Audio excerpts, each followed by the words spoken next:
شفتوا اللي حصل؟ رسام ايطالي باع لوحه ب 18000 دولار. حد هيقول لي وايه المشكله؟ ما في لوحات كتير بتتباع بارقام اكتر من كده بكتير. انا احكي لكم الحكايه. رسام ايطالي اسمه سلفاتوري غراو باع لوحه غير مرئيه ب 18000 دولار. يعني ايه غير مرئيه؟ يعني لوحه اصلا مش موجوده ومفيش اصلا رسمه، لكن اللي اشتراها كل اللي بياخدوا شهاده موقعه من الرسام بملكيته للوحه اللي مش موجوده. والهدف من اللوحه دي تحفيز خيال المشاهد.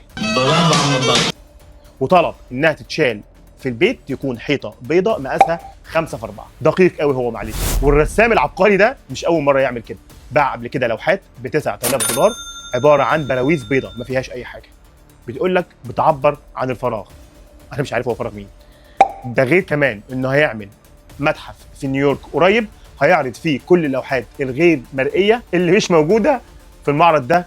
لا دي حلوه بقى، دي بقى انا فدتها حقيقي، فدتها لوحه حلوه قوي. ايه دي يا بابا؟ دي باب. ما تيجي نروح. وانا مش عارف اقول ايه غير هقول لك